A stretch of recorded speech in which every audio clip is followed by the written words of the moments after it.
Hablemos del flagelo, del drama de estos niños, adolescentes que están siendo instrumentalizados para cometer una cantidad de delitos. La pregunta concreta para ustedes es, ¿estaría de acuerdo con disminuir la edad para que los jóvenes que cometen delitos como el homicidio, como la extorsión, asuman responsabilidad penal y tengan sanciones más severas? Voy a empezar con usted, candidato Enrique Gómez. Marta, sin lugar a dudas, el crimen organizado en nuestro país hace el reclutamiento de menores, ya sea para actividades delictivas, asesinatos o para incorporarlos a los grupos guerrilleros, un oficio para su propio beneficio, para su propia expansión de la capacidad militar. Estos muchachos tienen suficiente capacidad para entender lo que es correcto y lo que es incorrecto, y se prestan a estos procesos porque hay impunidad garantizada. Tenemos que proteger a la juventud precisamente generando responsabilidad penal para los preadolescentes como existía antes. ¿Por qué? Porque es la condición esencial para que no puedan ser reclutados e instrumentalizados en actividades criminales dentro de las ciudades o en los campos de Colombia. Tenemos que transformar el rol del Estado alrededor de la juventud. Aquí un tema de idealización y un tema normativo con jueces que terminan siendo más benignos con los criminales no nos ha traído ni la seguridad ni la tranquilidad ciudadana, y sobre todo no ha protegido a esos menores que hoy terminan de una forma u otra metidos en actividades criminales. Muchísimas gracias. Su turno, candidato David Barguil. Mire, esto tiene que hacer referencia, por supuesto, a crímenes atroces, no a todos los delitos. Y yo creo que esto surge de lo que acabamos de vivir con la tragedia del asesinato a Miguel Uribe. Una situación que yo creo a todos nos dejó con un profundo dolor de ver a un adolescente cometer un crimen de esa naturaleza. Y para ese tipo de crímenes, claro que hay que tomar la decisión de que haya responsabilidad penal, pero por supuesto no para todos. Por eso hablamos de que sea solo para crímenes atroces. Y aquí lo que no puede seguir sucediendo es que haya incentivo perverso de utilizar a los niños en medio de esta situación de violencia. Ya lo vemos con el tema de bombardeos. Entonces hoy se reclutan más niños para evitar que se bombardeen campamentos de grupos al margen de la ley, o se utilizan niños para cometer asesinatos. Tiene que haber una respuesta para evitar ese tipo de incentivos perversos y que vivamos esa tragedia en Colombia. Gracias. Su turno, doctor Lemos. El problema de fondo aquí es, ¿qué es más grave? ¿Quién recluta a los jóvenes para instrumentalizarlos o los jóvenes que van y cometen esos delitos? Yo creo que la realidad ha mostrado que no por endurecer las penas se disminuye la posibilidad de que los jóvenes o quienes cometen delitos lo sigan haciendo. Yo creo que a los jóvenes hay que darles una nueva oportunidad, y discrepo de la mayoría de ustedes. Hay que no recrudecer, hay que excúseme el laxo, pero hay que endurecer las penas para aquellos que están instrumentalizando a nuestros niños y a nuestros jóvenes. Yo estaría de acuerdo con eso, pero con el tema de los menores hay que ser con ellos, tener unas condiciones especiales para garantizarles que puedan continuar con su vida. No podemos ser en eso tan duros. Gracias. Su minuto, candidato Motoa. Si delinquen como adultos, tienen que ser tratados como adultos. Y esa modificación le corresponde con urgencia hacerlo al próximo Congreso de la República. Pero eso también incluye que exista oferta institucional para los jóvenes en materia de estudio y en materia de empleabilidad. Temas que este gobierno ha también destrozado. Recordemos que limitó el acceso de subsidios al ICETEX. Recordemos lo que ha ocurrido también con varias de las políticas que existía de promoción de la juventud en el país. Este gobierno lo abandonó. Por eso hay que trabajar en los dos frentes. Oferta institucional para estos menores de edad, pero si cometen los delitos tiene que tener todo el peso de la ley. En el Congreso, a propósito de lo que algunos señalan y no están enterados, tramitamos recientemente un proyecto de ley de prevención que también es fundamental con lo que tiene que ver con trata de personas. Es la tercera actividad delictiva más lucrativa en el mundo y ahí, por supuesto, está inmerso el reclutamiento de menores. Muchas gracias. Lucho Garzón, su respuesta. Pues yo en mi vida he sido de derechos, no de derechas. Y yo como tal reprimir a un joven, considerar que es un delincuente, sí es un delincuente, pero hay que darle un tratamiento de joven. Porque yo realmente creo que lo que ha habido, y me alegra que con la U, el ala democrática de la U, estemos jugando una cosa común. Uno no puede terminar quitándole derecho a un joven.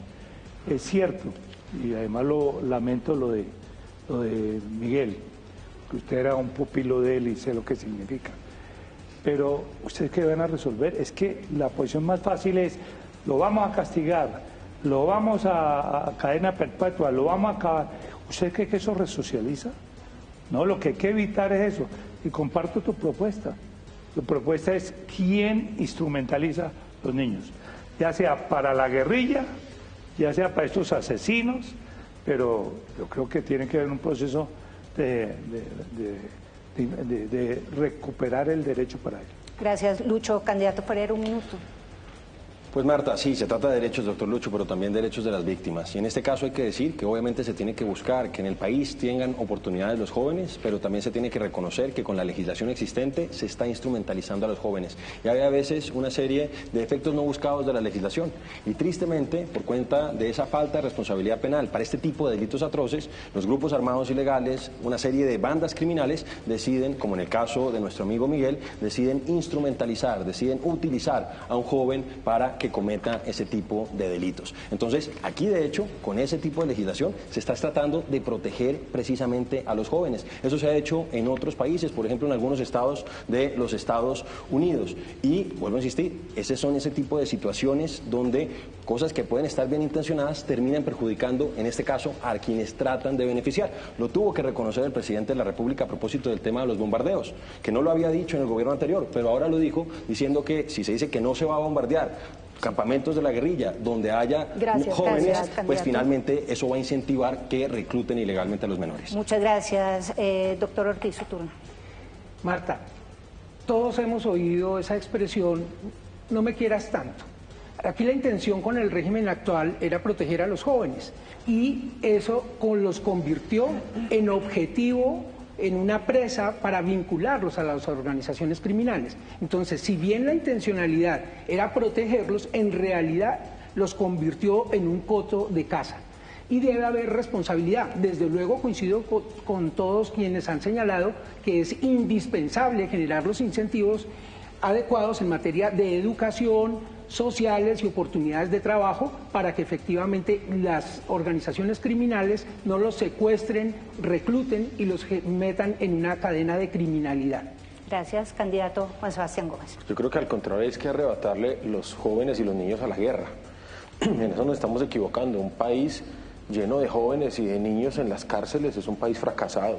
Yo creo que el reto es no caer en ese populismo punitivo que tanto daño ha hecho, simplemente aumentemos penas por aumentar penas, cosa que no ha funcionado. Sí, válido discutir si las penas que hoy tienen los reclutadores son las que se merecen, porque ellos son los verdaderos culpables, pero arrebatémosle a los niños y los jóvenes a la guerra. Pero no se le arrebata a los niños y los jóvenes a la guerra cuando disminuimos el presupuesto del Ministerio de Cultura, cuando creamos un ministerio para arrebatarle a los jóvenes a la guerra, como el Ministerio de la Igualdad, que no funciona. Yo creo que el reto es hacer que el Estado funcione para que salve a esos niños y les dé reales oportunidades y a esos jóvenes reales oportunidades para que su proyecto de vida no sea ser sicarios, ser guerrilleros o estar en una banda criminal. Cuando el Estado no ofrece una oferta institucional en esos territorios donde reclutan a los jóvenes y a los niños, pues los niños van a la guerra. Gracias, doctora Corcho. Finalizamos la ronda con usted. Su respuesta, por favor. Es que tenemos que evaluar cuál es el perfil de ese joven que está siendo reclutado para ser sicario. No es un joven de la clase media usualmente, son jóvenes de las clases populares, sin oportunidades, en condiciones de vulnerabilidad, que han pasado varias veces por el ICBF y que después cuando es adulto termina en una cárcel. Y esto no es un problema de seguir engrosando el hacinamiento carcelario, porque hoy la institución carcelaria no resocializa. No se resuelve punitivamente este problema si no se resuelve una política social hacia los jóvenes para que los jóvenes no participen de esa guerra. Ahora bien, estoy de acuerdo que hay que ser duros con los reclutadores y yo vuelvo y repito, no puede haber un proceso de diálogo y negociación aquí con ningún grupo con o sin reconocimiento político, que son categorías constitucionales, no es algo que nosotros decidamos acá, sí hay reclutamiento de menores y tienen que ser denunciados como criminales de guerra aquellos que utilicen jóvenes para hacer crímenes de guerra, como ocurrió recientemente. Y desde el punto de vista de la fuerza pública tiene que agudizar todos los mecanismos de inteligencia y contrainteligencia para tener precisión en las confrontaciones que tiene que hacer con los grupos armados ilegales. Gracias. Abrimos ahora la ronda de réplicas y empezamos con usted, candidato. Si tiene una réplica para alguien. Sí, para el representante Gómez, que plantea de alguna manera que presume que todos los jóvenes van automáticamente a meterse en la guerra, y se lo digo también a la doctora Corcho. No, la enorme mayoría de la juventud no quiere delinquir. Pero hablan de un país que no existe. Aquí el crimen organizado domina, las guerrillas reclutan a la fuerza, y obviamente que el hecho de que los jóvenes no tengan responsabilidad penal los vuelve activos valiosos para el crimen. Y ojo, esa teoría de la resocialización del criminal en contra de los derechos de las víctimas. No, tenemos que hacer pagar a los criminales por sus delitos, y los jóvenes menores adultos también tienen que responder. Juan Sebastián Gómez, ¿quiere responder? Insisto, aumentar las penas nunca ha podido resolver un tema de fondo, sobre todo en temas delictuales.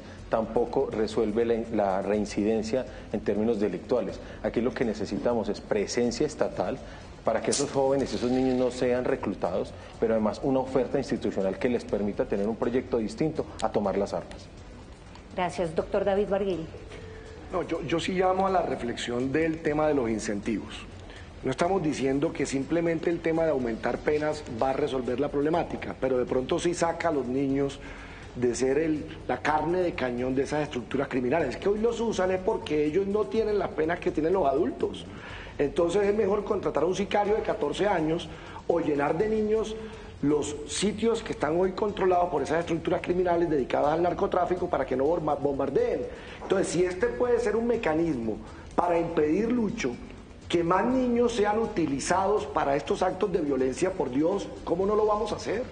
Es que esto no se resuelve en el imaginario de que aquí digamos que por no endurecer penas, entonces simplemente vámonos a una política social para sacar a los niños de la criminalidad. Saquémoslos de ser la carne de cañón de esos violentos. Gracias. Doctor Barguil, ¿la réplica era para Lucho Garzón? No fue específica para Lucho. Pero que no, pero dice que no. Si quiere él, digamos, Lucho. Era una entonces alusión, sigamos. Entonces, doctor Juan Felipe Lemos, ¿alguna réplica para alguien? David, es que David plantea que al endurecer las penas vamos a evitar que los reclutadores de niños los sigan utilizando. ¿Qué le impide a un grupo al margen de la ley, cuando se dispone a cometer un delito atroz, a preferir un joven a un sicario profesional? ¿En qué va a cambiar eso? En que si cogen al joven, candidato, no le aplicarán la norma en su rigor total. En cambio, al sicario sí, eso no va a resolver el problema. Muchas gracias. Doctor Barguil. No, la respuesta usted mismo la planteó. Pues van a preferir al sicario profesional y no a un niño de 12 o 13. Porque justamente hoy el incentivo para que sea el niño de 12 o 13 es que ese niño no va a ir a la cárcel a pagar 30 o 40 años de cárcel, como si lo va a pagar un adulto. Entonces yo creo que esto también es un mecanismo para tratar de que los niños no sean utilizados para esos propósitos infames. Y óigase bien, siempre se habló de crímenes atroces. Claro que todos estamos de acuerdo que aquí hay que hacer una política, sobre todo de primera infancia, que es donde está entre los 0 y los 5 la posibilidad de sacar a esos niños de esa opción de criminalidad. Muchas gracias. Sí. Carlos Fernández Mottoa, ¿para quién su réplica? Sí, una réplica a los aliados del gobierno en este debate. Y recordarles que fue en este cuatrenio, con Gustavo Petro presidente, donde ha aumentado el reclutamiento de menores. Están las cifras de la Defensoría del Pueblo. ¿A causa de qué? De la política fallida de la paz total, de que no existe lucha contra los cultivos ilícitos, no existe. No hay erradicación ni forzosa ni tampoco voluntaria, no hay sustitución de cultivos ilícitos. Hombre, protejan a los menores, denle oportunidades, promuevan esa oferta institucional. Se acabó el gobierno y no lo hicieron. Lucho Garzón, ¿alguna réplica? No me siento aludido porque no hago parte de que reclutamos jóvenes. Pero voy a decirle a David, la expresión tuya, David, quiere decir aquello que si no matan los jóvenes, que maten los adultos. Lo que tenemos que buscar es que no mate nadie, porque entonces evitamos que los jóvenes los sacrifiquemos, los estigmaticemos, etcétera, pero el adulto que cojan el sicario, ¿qué es? Esa fue tu valoración. El sicario profesional, pues yo sí creo que ahí estamos jodidos. Yo lo que creo es que los jóvenes no, pero los adultos tampoco. Lo primero es que yo hice fue alusión a la expresión de mi colega, quien además me hizo la réplica de entre un niño y un sicario profesional, y se lo respondo sin temor. Por supuesto, un niño no, Lucho, y le voy a decir algo. Tampoco, pero la Constitución, permítame porque estoy en mi espacio. Sí, qué pena. La Constitución de 1991 a la que nos referimos le da protección especial a los niños. Y no porque lo diga la Constitución, creo que aquí todos estamos de acuerdo en que los niños son sagrados. Si podemos tener instrumentos, Lucho, para que los niños no sean carne de cañón de estos violentos, hay que hacerlo. Gracias, candidato Forero, su réplica. Volver a insistir, aquí no se trata de que estemos tratando de desatar, mejor dicho, aquí todos estamos de acuerdo en que hay que buscar proteger a los niños. Y precisamente en este caso puntual, nosotros lo que estamos diciendo es que aquí se están generando una serie de incentivos perversos que, a pesar de que tienen la intención de proteger al menor, lo están terminando perjudicando porque están permitiendo que sean instrumentalizados para precisamente cometer este tipo de delitos. Y en el caso, por ejemplo, de un homicidio, pues hay que decir que una persona de 14 años perfectamente sabe que matar a alguien está mal y tiene que responder ante la justicia por el dolor que le causa a las víctimas. Gracias. Y a sus familias. Gracias, candidato Ortiz. Creo que hay que ajustar a la realidad la madurez de las personas a menor edad. Cada vez hay mayor escolaridad, mayor acceso a la información y hay que adecuar las normas jurídicas a esa realidad sociológica contemporánea y por la gravedad de las conductas, sin señalarlos acerbamente, protegiéndolos, pero de manera más inteligente y más justa. Candidato Juan Sebastián Gómez. No, yo quiero hacer una réplica al doctor Motoa, una colega que respeto profundamente, porque ¿cómo ponemos a conversar esas propuestas de más penas, aumento de penas para los menores de edad, con la otra propuesta que existe ahora de que la gente tiene el derecho a armarse y de portar armas? Entonces, no se convierte en un estímulo perverso decir que la gente se arme, pero por otro lado también decir revisemos las penas y metamos a los jóvenes a la cárcel si les estamos dando posibilidades de que tengan armas. ¿Cómo conversan esas dos cosas? A ver, primero hay que precisar que los jóvenes hoy que están cometiendo estos delitos son imputables. Es un sistema mediocre, ineficiente, el sistema de responsabilidad penal para adolescentes. Ahí sí tenemos que darle esa responsabilidad de adulto a esos menores que matan, que generan secuestro, que violan. Eso es lo que el Estado colombiano debe proteger a una ciudadanía que se siente hoy indefensa. Y en el tema de protección, de la autoprotección, claro que necesitamos otras medidas, porque el ciudadano se siente indefenso en la calle. No hay política de seguridad en muchas ciudades, tampoco en Bogotá. Muchas gracias. Doctora Corcho, ¿para quién va su réplica? No, yo también quería replicarle al doctor Motoa frente a lo que él dicho. Este es el gobierno que más incautaciones de toneladas de cocaína ha hecho en este país. 400 personas extraditadas ligadas al narcotráfico, pero además es una afrenta contra nuestra fuerza pública. Hombres y mujeres que han puesto la vida para que no salga cocaína, decir que esto es un desastre porque ha habido disminución de las masacres, ustedes lo pueden ver en las cifras. Entonces no podemos aceptar que se diga entonces que no se ha hecho una lucha. Además, la incautación y destrucción de infraestructura del narcotráfico ha mejorado por parte de nuestra fuerza pública y se sigue con la política de sustitución de cultivos ilícitos, porque allí... Candidato Motoa. Incautan más cocaína porque hay más oferta. Las últimas cifras que conocimos de Naciones Unidas en el 2023 hablaban de cerca de 300.000 hectáreas en el país de cocaína. Yo creo que lo hemos superado. Si usted analiza que ha visitado Nariño, un departamento que está acosado hoy por cultivos ilícitos, representa casi que 64.000 hectáreas de cultivos ilícitos. No hay política de erradicación. Claro. No, las propuestas que ustedes mencionan es dejar que Colombia siga siendo el primer productor de cocaína en el mundo. Eso no es una política de seguridad. Por supuesto que nos oponemos a eso. Candidato Motoa, muchas gracias. Cerramos el bloque. ¿Una réplica? No, ya esta era la réplica. Con esto cerramos. Eran Muchas gracias a respuestas todos. a su comentario. Gracias.